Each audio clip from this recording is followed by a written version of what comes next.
Hello, hello. I'm back. Hey, Miss Ashley, thanks for joining. Y'all invite your followers. Real quick, real quick. Let me share this on Facebook Live. Hello, hello.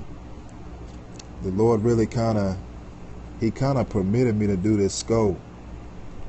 Let me share this on Facebook. Hey, Sister KK, thanks for joining. And this is something, y'all, a season that we need to really be watchful because our adversary, the devil, is seeking. It's really good to see y'all. Miss you as well. God bless you. The Lord really just He's been downloading revelation. And lately I've been just kind of spending time with God. I've been seeking Him in prayer. But I just thank y'all for coming on. The Lord spoke to me about dreams the other day, and I really didn't understand what He was saying.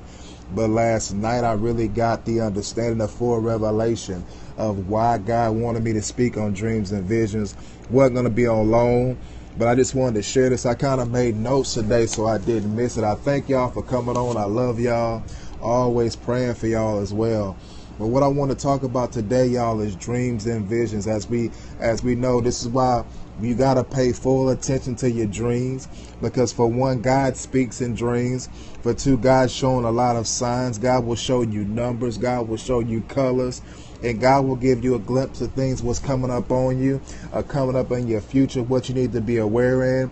And a lot of times what we do is we dream according to the season that we're in. And this is what I believe the enemy is doing. We're walking into a season of intimidation. And I'm going to share with you why the enemy is doing this. Let's say back in 2008, I was a real big partier. I was a real big gambler, and I was doing a lot of different things. And one day I was drinking, and what I did was I had took some Xanax. I was prescribed these pills, and I was taking these pills or whatever, and I went to a casino and I was gambling.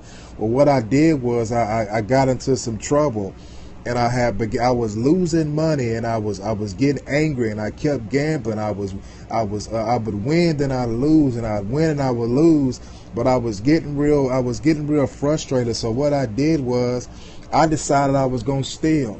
See, with my mind, with me not being sober, I was like, well, you know what? I'm going to do anything in my power to get this money back. I was like, you know what? I don't care what nobody thinks. I'm feeling good. I was just like, I was crazy in my mind. So I was mad. I was frustrated, but I was high and drunk at the same time. So what I did was I tried to, if you know something about a game called roulette, this is game called roulette. And what it is, there's different numbers on this board, right? And what the dealer does, they take the ball and they spin this ball on the wheel. And see what it was, I was behind the glass, and see, they have these chips. They have the table, and like this glass was separating me from where the chips were.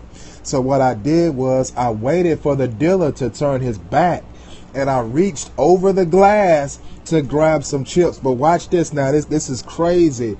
Like, I used to do some wild stuff, y'all. But what I did was I reached over the glass and I grabbed some chips. But what I didn't realize was the chips that I grabbed, they were non-value chips. So I was high, not really thinking. So what I did was I walked to the customer service desk. It's called a cage, where you can cash in your chips, right?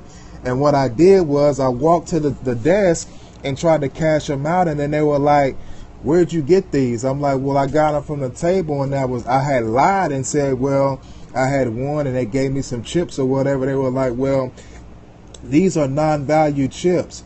And then I guess I went to the one of the pit bosses, and he kind of looked at me strange, and he was like, hold on 1 minute. So what he did was he called upstairs to surveillance to see what went on, and that's how they caught me, because they realized what I had did. But watch this, y'all. This is crazy. Security took me to the back. I'm just trying to explain to you what happened, and it's going to tie in with the revelation of what the enemy tried to use against me. What happened was security walked me to the back. And so I'm like, okay, well, where are they taking me? I said, am I going to jail? I said, what's going on? So I'm high, I'm drunk, I'm not really caring. So what happened was they got me in this room. They got me in this room, and then like when we was in the elevator, the security was taking me up, but they wouldn't say anything. So I was like, so y'all just gonna sit there? I was cursing everybody out. I really didn't care at this point, because I made up in my mind, okay, well, I lost my money. I don't care. I'm drunk. I'm high. So I really don't care what's going on. But the more I talked, the less the security said anything. They wouldn't say anything. So they walked me into this room, and I was in this room. And so this guy came in. He was like, well, what happened is we're going to have to 86 you from the property. And we seen where you on surveillance, where you tried to take the chips. He said you tried to take the chips, then you went to the cage and tried to cash them in. They say, luckily, you didn't cash them in, but if you did, we would have to send you to jail. But what the people did, they escorted me off the property, right? And I had to leave. But see, last night, the enemy sent me a dream. Watch this. Pay attention. The enemy sent me a dream.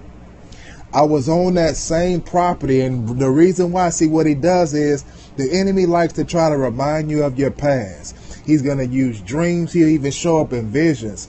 So it's very important to pay attention to what the enemy is doing, because there's an indication that God is trying to do something. What the enemy did was he allowed the thing to come back on me. It's like a reenactment of everything that went on. And I was sitting at the table and I was gambling. And what happened was the people came up to me and said, well, you're 86 from this property. You're not supposed to be here. And see, what I want to tell somebody today is the enemy will use that same thing to come to you, to intimidate you, to kind of mess with your flesh, to try to get in your mind, to make you feel like God's not moving, to make you feel like he's about to put you back in that old place where you were. But I came to tell somebody today, pay attention to your dreams and visions. He's using intimidation. He's trying to use that old thing to get to somebody today, to try to weigh you back down in your mind, to try to suppress you and depress you and try to bring you back to that place. And see, this is what I know. When you begin to see money in dreams, when you begin to see you begin to see increase, you begin to see cause, you begin to see what God is doing, that's a sign that God is getting ready to bless you. But what the enemy will do is, while God is blessing you, look for your adversary. He'll show you, he'll try to show you things that make you feel lost, to try to show you that old hurt, to try to open up old wounds in your dreams, to try to reveal things to you.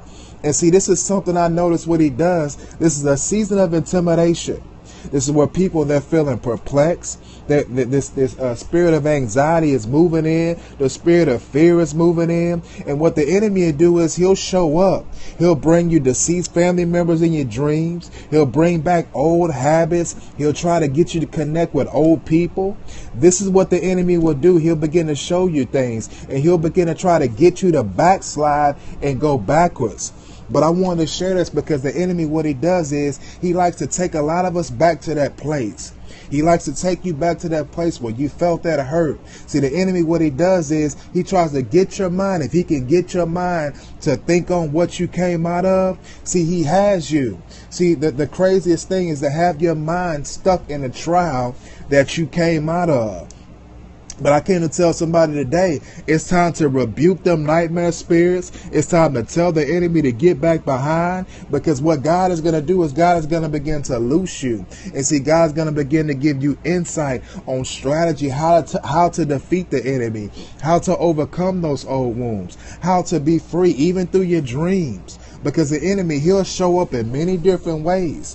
This is why I say, when the seasons are changing, expect for God to do something different. Expect for God to show up. But not only that, when God is moving, expect for the enemy to move as well.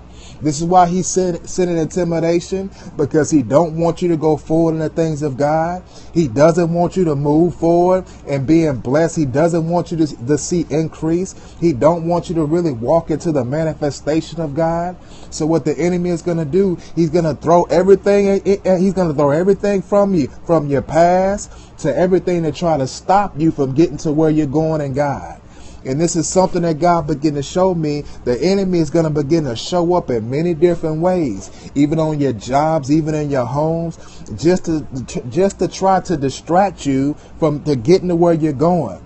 But see, what God is going to do is God's going to loose the spirit of concentration upon somebody, and you're going to begin to walk in freedom. You're going to begin to walk in the things of God. You're not going to be bound down. You're not going to be tied down. But this is that season where I believe people are getting ready to stand up, and they're getting ready to proclaim the word of God, and we're going to be free. We're not going to be depressed by the enemy, and we're about to put the enemy under our feet in this season. So this is the season of intimidation, but we're not going to worry about it. We're going to keep moving forward, because God said, as I am, so are you in this world, and greater is he in you than he that's in the world. So believe what God is getting ready to do in this season. Begin to walk into it, y'all. I believe this is that season where we're coming above intimidation. We're coming above fear. We're not going to walk in anxiety. The enemy is not going to be able to use the same tactics that he did in last season.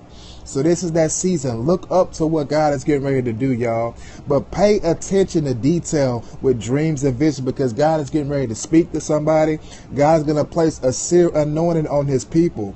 So you're going to be able to know the times. You're going to be able to discern what kind of spirits are coming up on you. You're going to be able to know when God's getting ready to move. The enemy is an adversary. He's an indication that God is getting ready to do something. That's why when God is blessing you, expect for him to show up. When you begin to see monies, you begin to see slot machines, God will show you signs that he's getting ready to show up. But begin to look what God is getting ready to do. Get ready to walk into your blessings and be encouraged. Y'all, I just want to send this message, because what we're doing is, many of us, we're shifting.